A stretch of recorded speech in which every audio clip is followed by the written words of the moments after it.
अहंकार कैसे बना? चेतन और अंतःकरण के तादात्म्य से यह उत्पन्न हुआ। चित्त छाया देह साक्षी भी है, तो ये चेतन की छाया। चेतन साक्षी स्वरूप, पर आपका मैं कहां है? छाया के साथ। इसलिए तुम स्वयं को जीव देखते हो, मैं हूं देह वाला मन वाला वो देखते हो, पर मैं बिंब रूप साक्षी हूं, ये नहीं देख पाते हो। सहजम कर्मजम भ्रांति। पहली बात, ये हुआ क्यों? बोले सहजता से ही हो गया। जैसे शीशा होगा सामने, आप गुजरेंगे तो आपका प्रतिबिंब बन ही जाएगा या कुछ करना पड़ेगा? सहज।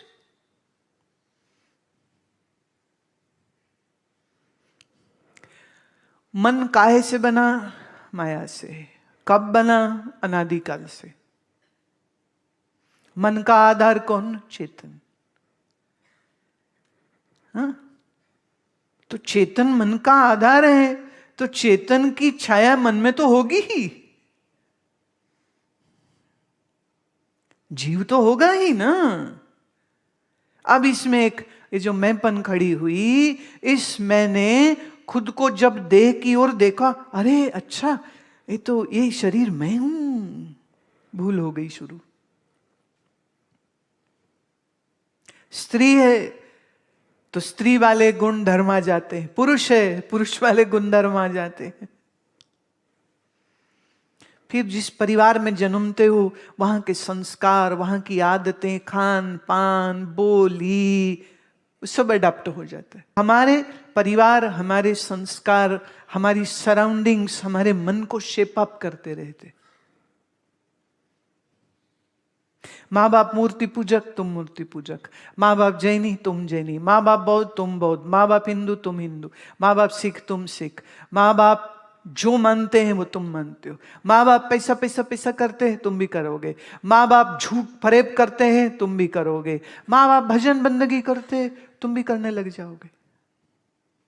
This man is product of his surroundings.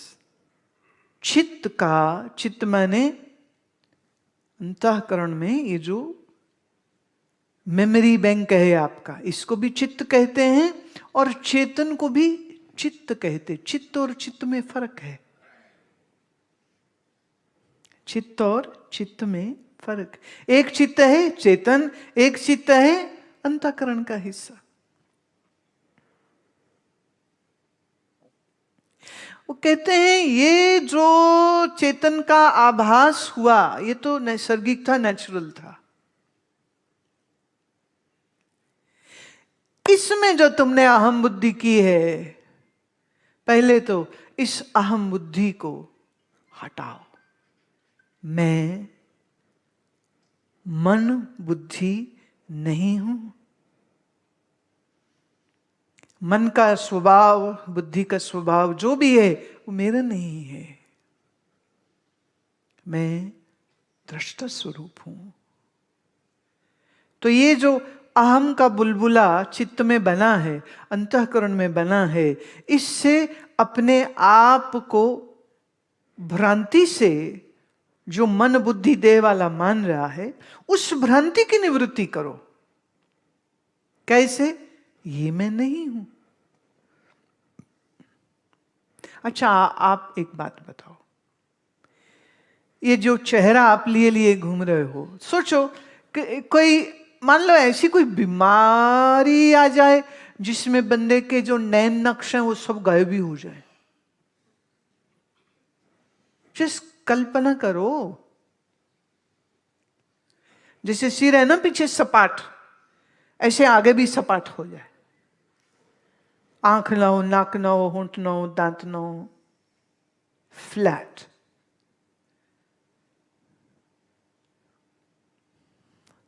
तो फिर आप सुंदर रहोगे कि असुंदर? और सबके ही एक जैसे हों तो कोई सुंदर और कोई असुंदर नहीं रह जाएगा। अच्छा, अगर मैं कहूं आप शरीर ही गायब कर दो, तो मैं स्त्री हूं, मैं पुरुष हूं, मैं बच्चा हूं, मैं बूढ़ा हूं, ये गया।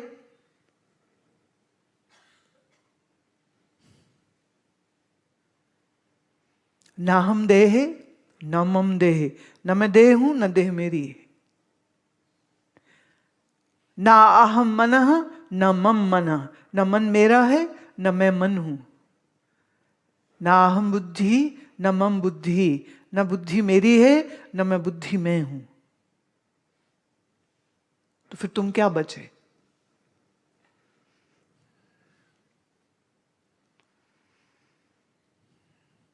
मैं शरीर नहीं तो शरीर की आयु, देह, लिंग सब गया। मैं मन ही नहीं हूं तो मन के द्वारा किए गए पाप पुण्य सब गए।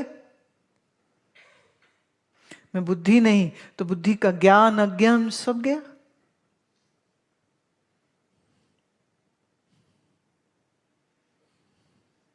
मैं क्या बचा? जो नित्य है, जो शुद्ध है, जो सच्चिदानंद है। इसमें कोई पाप नहीं, कोई ताप नहीं, कोई आसक्ति नहीं, कोई मोह नहीं, कोई पुण्य नहीं, कोई पाप नहीं, कुछ नहीं बचा। इस स्थूल देह मन बुद्धि के साथ मैं जोड़ी तो फंसे, तोड़ी मुक्त हुए।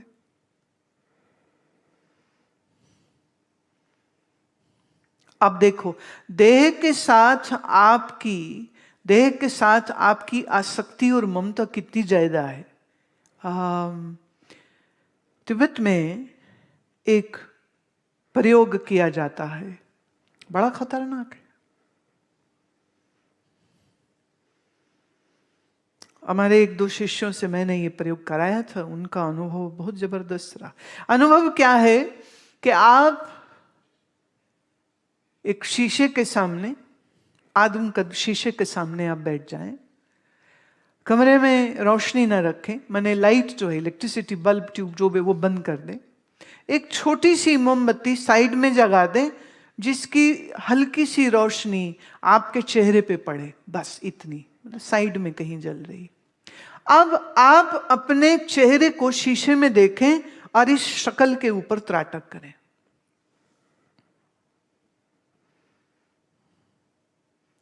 संभव है कुछ हफ्तों या कुछ महीनों के बाद आप जो चेहरा देख रहे हैं वो चेहरा बदलने लग जाएगा। और यह भी संभव है कि उसमें कई से चेहरे दिखने लग जाएं। आइए, चेहरे कोई और नहीं होंगे, आपके चित्त में मौजूद स्मृति रूप से आपके ही पूर्व जन्मों के चेहरे, वह आपको मन की एकाग्रता, मन की धारणा आप चेहरे पे कर रहे हैं और करते करते करते ये चित्त खुलने लग जाएगा। संभव है अपने ही पूर्व के चेहरों को आप देखने लग जाएंगे। और ऐसा अगर हो गया तो first thing what happens is डर। ये क्या हो रहा है? इसलिए साधना करने के लिए भी एक वीरता चाहिए, ready to face the mysterious parts of your own unconscious.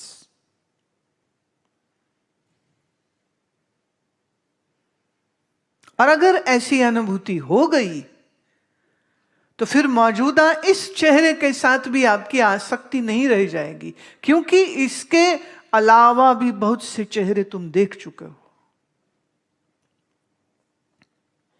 तो फिर ये देह मैं हूं, ये जो हमने एक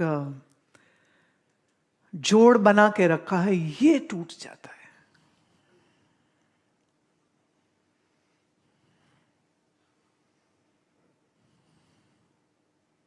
अब ये सुनने से नहीं होगा, you have to do it. Zen masters ये एक ध्यान देते थे अपने भिक्षुओं को, look for your original face, this is not your original face. साधक घंटों सालों बैठ के ढूंढते रहते असली चेहरा मेरा कौन सा है। जब तक कि वही सहानुभूति तक न पहुंच जाए कि ये शरीर में हूं ही नहीं, इसलिए मेरा कोई भी चेहरा नहीं। अब देख, एक तो यह है मैंने बोल दिया तुमने सुन लिया, एक है आपने इसको ढूंढ लिया। दोनों में बहुत फर्क है। आपका अहंकार सुप्तावस्था में लीन हो जाता है। किसमें? अविद्या में। किसमें? अविद्या में। नींद में, गहरी नींद में आपका ये जो अहंकार, अहंकार मतलब मैं हूं, अहंकार मतलब मैं हूं, गहरी नींद में लीन हो जाता है। भवेत देह अपि अचेतनः, फिर ऐसे में देह का कुछ पता नहीं रहता। देह के प्रति क्या है? अचेतन। जानने में देह नहीं आती है।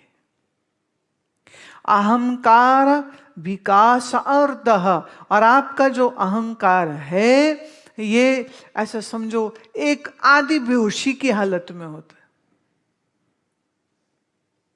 स्वप्न सर्वः तु जाग्रह, स्वप्न में आधा जगह और जागृत में ये पूरा जगह हुआ होता है। अब यहां 3 अवस्थाओं का वर्णन हो रहा है, जागृत, स्वप्न, सुषुप्ति। सुषुप्ति में बुद्धि, आपका जो अहम भाव है ये पूरा लीन हो जाता है। स्वप्न में, आदि बेहोशी में, तभी तो पागलों वाले सपने आते हैं ना। मरा दादा दिख रहा है, मर चुकी बुआ के साथ बैठ के लूडो खेल रहा है। जागृत में यही अहम पूर्ण रूप से जागृत होता है। इसीलिए जागृत को जागृत कहते, क्योंकि इसमें अहम पूरा जागृत होता है।